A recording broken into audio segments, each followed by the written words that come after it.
The documentary, The Smartest Boys in the Room. Another debacle is something every auditor should be schooled in.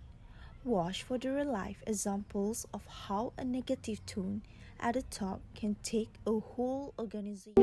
Papa may have, but God bless the child that's got his own, that's got his own.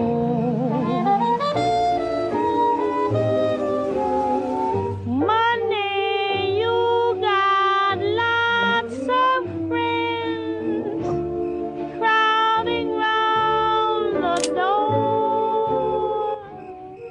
When you're gone and spending ends.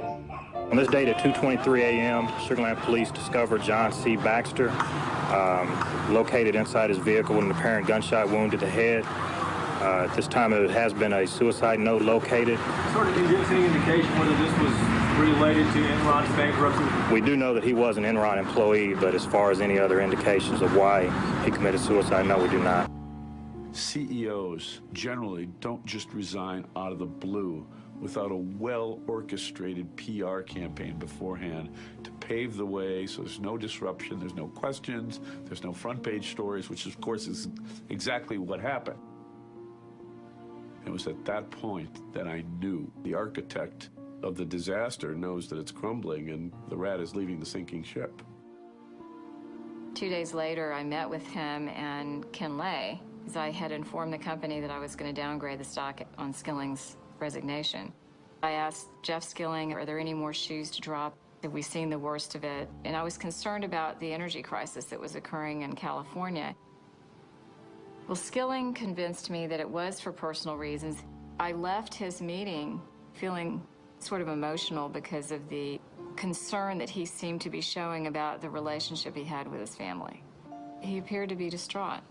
And I remember saying to an investor, if he's not telling the truth, then it's a good thing he quit his day job because he needs to go to Hollywood.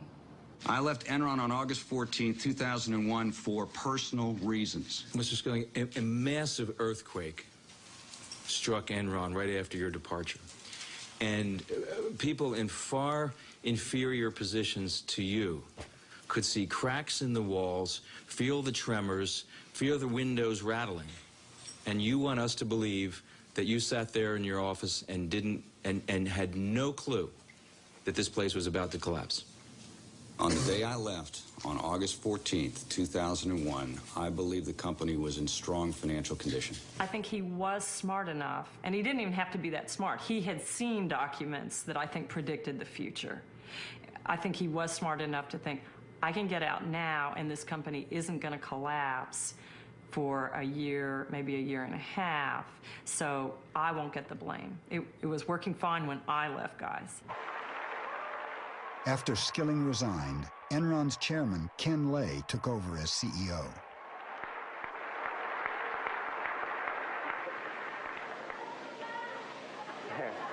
Boy, I didn't expect that. But thank you. Thank you very much. Well, I'm delighted to be back.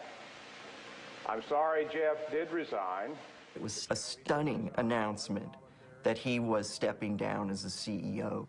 And I think the flags started going up at that point for everyone. Say it was pride, but then it was, But God bless